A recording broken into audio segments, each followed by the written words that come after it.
oke Tuhan, saya jawab, aku mau taat. Jadi ada mujizat di balik ketaatan. Shalom pemirsa, inilah acara Zona Mujizat. Mujizat apa lagi ya? Untuk kali ini yang jelas mujizatnya datang dari tamu saya yang sangat spesial. Dulu pernah sih, tapi sekarang banyak mujizat lagi yang dialami pastinya. Ini dia Pak Heru Gundul. Shalom Pak Heru. Luar biasa. Semakin dibawa Tuhan luar biasa Pak Heru. Amin. Ceritain lagi nih Pak Heru. Pak Heru itu kan jalan-jalan terus ke sana kemari, syuting ini itu. Kita pengen tahu lah ya sebagai anak-anak Tuhan. Pasti Pak Heru kan dipimpin Tuhan juga kan ya? Pastinya. Nah itu mestinya ada perjalanan yang saya pengen tahu, perjalanan yang sulit secara logika manusia itu nggak bisa, tapi itu bisa dilalui saat syuting karena yang buat Pak Heru syuting itu petualangan yang luar biasa kalau saya lihat itu. Jadi, apa Pak Heru? Di dalam program pun Tuhan nomor satu. Karena luar biasa. Di dalam hidup saya tidak bisa bergerak, saya tidak bisa apa-apa tanpa Tuhan. Jadi saya bisa seperti ini karena Tuhan Yesus. Jadi banyak masalah, banyak problema yang bisa saya lalui itu semua karena Tuhan Yesus.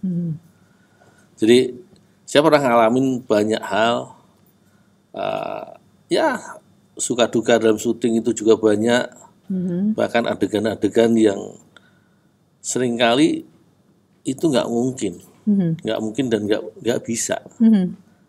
Tapi karena Tuhan itu dimampukan. Sebagai contoh kecil aja.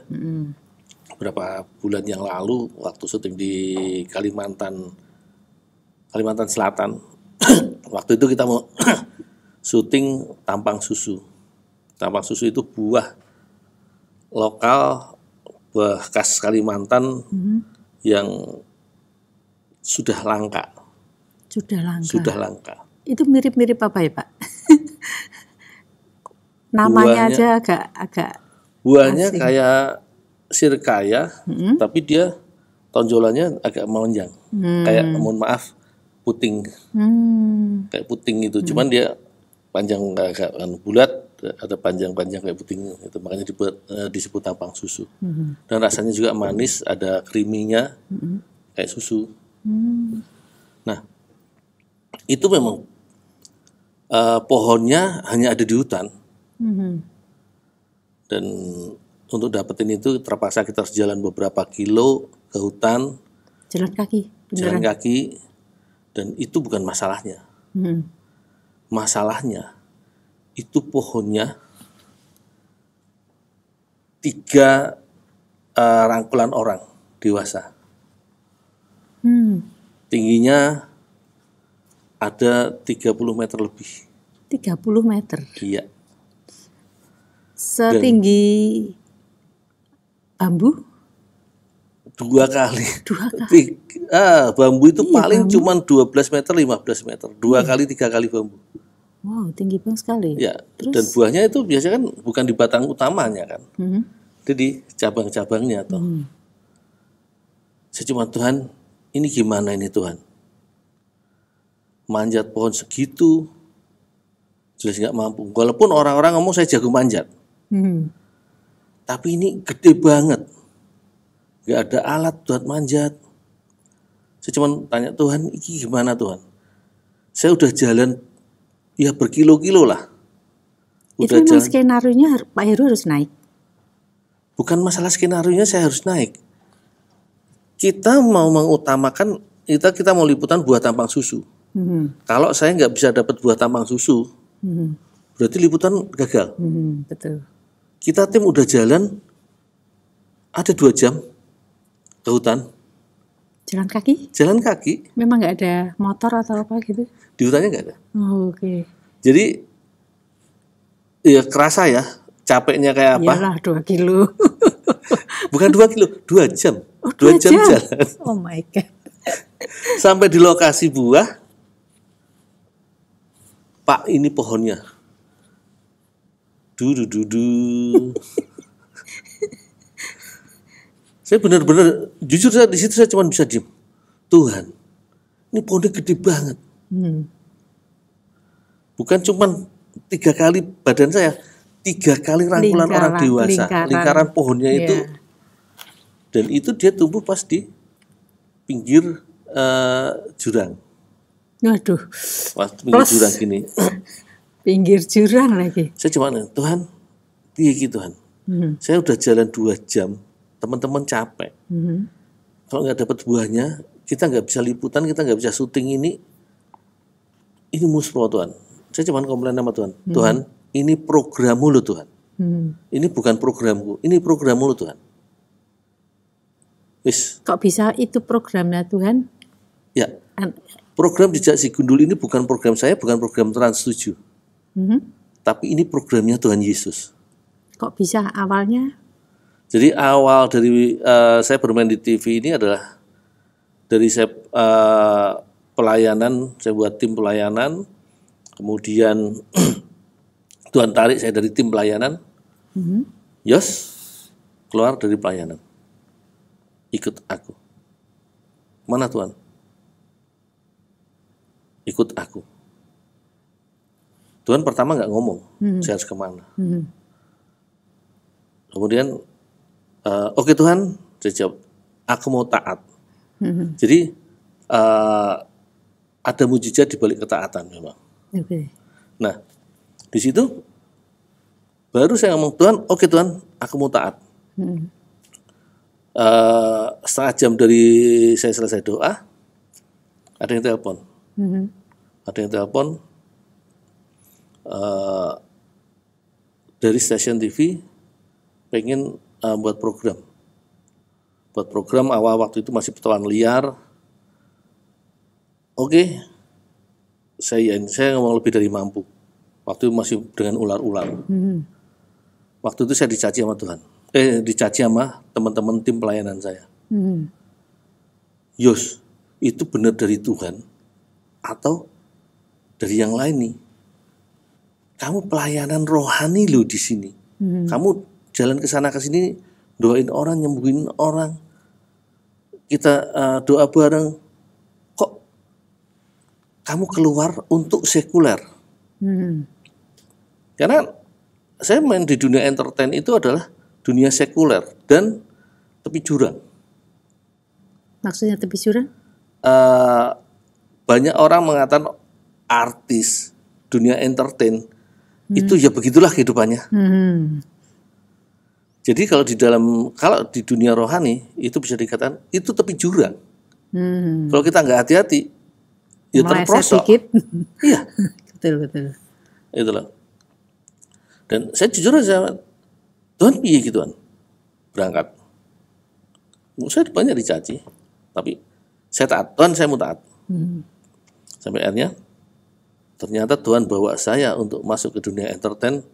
Saya tanpa basic, nggak punya kenalan, nggak punya modal untuk apapun, keahlian pun nggak punya. Tapi Tuhan di situ bentuk saya dan Tuhan pakai saya untuk pelayanan yang lebih besar. Oh, jadi makanya ini dinamakan ini programnya Tuhan. Ini programnya Tuhan. Jadi selama Pak Heru syuting itu tetap melibatkan Tuhan terus. Selalu. Tanpa Tuhan saya tidak mampu apa-apa. Oke. Tapi dari program ini saya bisa ke sana ke sini dan muter Indonesia bahkan keluar. Saya bisa berdoa untuk bangsa kita, untuk Indonesia. Saya bisa berdoa di kota-kota, saya bisa berdoa di daerah-daerah, dan Tuhan berikan ikan untuk saya layani. Tuhan berikan orang untuk saya pulihkan. Tuhan berikan jiwa untuk dimenangkan. Banyak itu ya Pak? Puji Tuhan, itu semua karena Yesus. Jadi kalau Pak Heru di kota A misalnya menginjili juga di sana gitu. Kalau Tuhan beri orang untuk dilayani, saya layani. Nah yang paling pohonnya nanti dulu ya Pak ya. Saya malah penasaran kalau Pak Heru yang pas di kota apa itu jadi bawa jiwa itu apa Pak? Yang baru ini, yang baru-baru apa Pak? Jadi beberapa setahun yang lalu, itu waktu itu di Pontianak, ya kita syuting biasa, cuman di sela-sela syuting kan nunggu kameramen ngambil gambar dan lain sebagainya. Saya ngobrol dengan talent, kok Tuhan ngomong di hati saya, beritakan kebenaran. Nah di situ, ya saya ngomong kebenaran tentang Kristus, saya ngomong tentang keselamatan, dan puji Tuhan itu dia terresponi. Dan saat itu juga dia tanya, emang lahir baru itu gimana? Karena jujur, banyak orang Kristen yang tidak ngerti lahir baru. Banyak orang Kristen yang tidak punya Yesus. Jadi mereka adalah orang-orang agama Kristen. Kristen KTP gitu maksudnya. Bukan Kristen KTP, agama Kristen. Jadi ada perbedaan antara agama Kristen dan kekristenan. Iya, betul. Karena agama Kristen adalah mereka-mereka yang menganut agama Kristen yang tunduk di bawah dogma-dogma agamawi. Tetapi kekristenan adalah barang siapa memiliki roh Kristus. Nah, itulah yang hakikat sesungguhnya harusnya begitu gitu ya Pak ya. Iya. Oke, terus? Dan akhirnya, ya puji Tuhan, ajak dong, aku mau dong didoain untuk lahir baru. Dan puji Tuhan saat itu saya berdoa untuk dia buka hati, saya kasih pengertian tentang hakikat lahir baru, yaitu yang dari Wahyu 3 ayat 20, di situ dikatakan, lihat, aku mengetuk setiap pintu hati manusia. Barang siapa mendengar dan membuka, aku akan datang dan aku akan makan bersama-sama dengan dia, dan aku akan di dalam dia dan dia di dalam aku. Dan aku akan memateraikannya dengan Roh Kudus. Nah di situ sebenarnya Tuhan Yesus itu mengetok setiap pintu hati manusia. Bolehkah aku masuk? Bolehkah aku masuk? Banyak orang yang mendengar, tapi lupa buka pintu. Dia sudah berteriak kegirangan, sama seperti Rasul Petrus waktu Tuhan Yesus datang. Dia ketuk pintu. Dia bersorak-sorak. Dia lupa buka pintu, dia teriak ke kawan-kawannya. Nah, dia langsung naik ke lantai itu. Bro, kawan-kawan, guru ada di depan. Tapi Yesus di mana? Di luar. Sama banyak.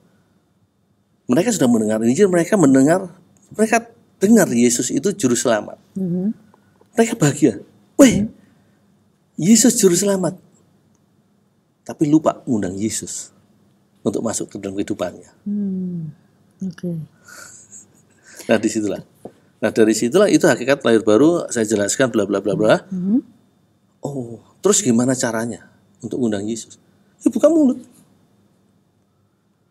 Saya bawa dia untuk doa, untuk undang Yesus masuk ke dalam dirinya. Dan setelah itu dia bisa merasakan satu hal yang luar biasa dalam kehidupannya. Dia merasakan satu yang damai yang luar biasa. Biasanya bisa mengisi kekosongan yang kehampaan hatinya gitu ya. Dan di tempat lain juga tiba-tiba ada orang datang bungkuk. Pak, aku minta didoain tuh. Iki loh, aku udah bertahun-tahun bungkuk ini nggak enak. Ya, Tuhan. Di kota lain lagi. Di kota lain. Itu di Cilacap. Ya saya cuma doain, Tuhan, di dalam nama Yesus terjadi mujizat, kesembuhan terjadi. Aku perintahkan tulang-tulangnya yang bengkok untuk lurus, tulang-tulangnya yang ngunci, yang itu untuk lurus, dia sehat, dia bisa jalan tegak, terjadi dalam nama Yesus. Saya cuma doa gitu aja. Dan tidak terjadi apa-apa. Cuma di situ saya tidak wah, Tuhan ini gimana sih? Saya cuma, ya Tuhan suruh saya doain, ya saya doain. Mujizat bukan urusan saya. Betul. Urusan saya adalah taat.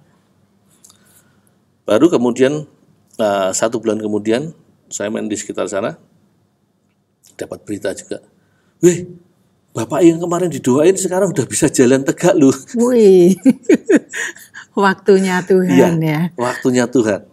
Jadi seringkali kita tuh salah. Kita disuruh Tuhan untuk doain, wah, aku bersama Tuhan pasti. Pengennya saat Tapi ada waktu Tuhan. Betul. Kita diperintah untuk doain, ya doain. Kita diperintah untuk beritakan kebenaran. Perkara tidak ada yang dimenangkan, itu bukan urusan kita. Yang penting kita taat gitu ya Pak Heru ya. Karena dalam ketaatan itu ada mujizat. Betul. Jadi kita nggak tahu. Sama seperti saya waktu itu, Ibu Rani saya nginjilin saya. Wih, itu berbulan-bulan lama. Nggak ada perubahan. Tapi pada waktunya Tuhan mak bertunduk, dia nggak ngomong tentang kebenaran firman. Saya bisa ngomong, Bu, gerejamu mana toh? Tak ngeliat. Kayak apa sih? Dan disitulah mujizat yang terjadi. Saya dimenangkan. Oke. Kembali lagi sekarang ke laptop tadi ya Pak ya. Yang pohon itu Pak. Nah di situ saya cuma tanya Tuhan. Karena hakikat doa itu adalah kita komunikasi dengan Tuhan. Betul. Doa itu gak harus duduk nyenuk, mata merem dan lain sebagainya. Doa bisa kita lakukan dimanapun dan cara seperti apapun. Betul. Yang penting obrolan kita adalah dua sisi. By phone istilahnya kan. Bukan WA. Kirim, Tuhan aku mau gitu, kirim, udah tinggal. Tapi saya tanya, Tuhan, ini pohonnya gede banget Tuhan, aku udah jalan 2 jam. Capek. Iki, Tuhan aku, wis gimana Tuhan? Urusanmu lah Tuhan, ini programmu. Kalau gagal, kita berarti akan mundur jadwal, kita akan berantakan lagi. Karena jadwal kita padat, tiap hari harus ada liputan, harus ada syuting, harus ada hasil. Betul. Di situ saya cuma ngomong panjat. Tuhan tahu aku manjat, cuman caranya gimana? Dilalah mak berduduk. Itu kayak mata saya dibukain, tung, di sebelah pohon itu. Ya nggak sebelah banget sih. Ada jarak 5 meter dari pohon itu, ada pohon kecil. Pohon kecil itu sebesar paha dan petis saya, paha lah. Itu tinggi tut. Dan di ujung atas itu ada cabang yang mentelung berdekatan dengan cabang yang di atas. Dan saya bisa ngomong. Yang ada buahnya apa enggak ya? Yang ada buahnya. Iya, itu loh, belum ada buahnya. Tapi saya sudah bisa naik ke atas yang 30 meter itu. Saya cuma ngomong sama tim, yuk syuting, saya panjat. Yakin loh? Besar banget loh. Udahlah kita cari materi lain. Enggak. Aku panjat. Karena caranya gimana? Dapat perkataan Tuhan dapat ini. perkataan Tuhan, panjat. Terus, tuh, lihat nggak? Pohon di sebelah itu 5 meter dari sini, saya panjat dari situ. Dan terus menariknya gimana? Ikutin aja lah. Saya bisa manjat di situ, walaupun di tengah manjat itu ya sekitar 15 meteran kita ngos-ngosan, berhenti dulu. Gila itu, capek banget, ngos-ngosan banget. Terus langsung lanjutin sampai di atas, berhenti dulu, saya lepas baju, meres keringat, baju itu udah basah keringat. Sampai bukan cuma sampai ngecepoh. Sampai diperes ya. Wow. Terus saya pakai lagi, bisa sampai ke pohon itu. Puji Tuhan, begitu saya nyebrang, mak berduduk buah di depan mata. Maksudnya nyebrang tuh gimana Pak? Jadi mentiung gitu? Ini pohon besar, ini pohon yang saya pegang, yang saya panjat. Di atas itu ada cabang yang mentiung ke pohon besar ini. Oh, berarti pohon yang 5 meter itu yang mentiung ke situ? Iya. Oke. Bukan pohon 5 meter, sama-sama 30 meter. Oh, sama-sama 30 meter. Iya, cuman jaraknya itu, 5 meter dari pohon itu. Cuman ada batangnya cabang, batangnya agak kecil. Bisa di iya, sepaha saya. Iya. Dan ada cabangnya yang mentiung, yang sebesar lengan ini, ke pohon besar itu tadi. Ada buahnya. pas saya sampai di situ ada buahnya. Padahal batang yang mentiung itu cuma sebesar lengan. Pak Heru nggak takut itu Karena Tuhan. sebentiung karena Tuhan ya. Benar-benar Tuhan. sudah ada Tuhan gitu Ya. maksudnya. Kalau Tuhan katakan panjat, saya panjat. Jadi Walaupun berdasarkan batang itu kecil dan saya tidak tahu pohon apa ini. Batangnya apa rapuh, kan karakter pohon itu beda-beda. betul. Kayak jambu lentur, asam lentur. Tapi ada kayak jati kebun itu agak getas cabangnya. Jadi kalau lentur itu bisa benar-benar lentur, Iya. nggak sampai patah. Kalau yang getas itu Getas langsung patah gitu. bisa langsung patah. Jadi itu Pak Heru juga nggak ngerti Nggak itu ngerti itu pohon apa. pohon jenisnya yang lentur atau getas. Oke. Tapi karena Tuhan Pokoknya bilang, karena Tuhan. panjat. Dan saya seberangin, saya ngeliat batang segini, pertama ragu, kuat nggak? Tapi saya langsung katakan, Tuhan aku percaya. Saya jalan, duduk, nyampe. Saya jalan di atas batang segini. Di atas batang. Begitu saya sampai di pohon besar, ada cabang kecil tuh buahnya ada di situ. Itu teman-teman apa nggak miris itu lihat gitu? Miris semua. Mereka takut. Loh, itu apa? Gini, punya tiba karemu loh itu ada nggak tuh? Iya, Ya. semua. Tapi teman-teman mereka, tim saya, mereka kalau orang-orang baru selalu dibekali perkataan. Pokoknya kalau Mas Heru yang minta, ikutin aja. Oh, oke. Karena orang-orang lama, tim-tim saya yang lama, mereka tahu, mereka percaya dengan saya. Kalau saya sudah ngomong, itu pasti bisa. Oh, oke.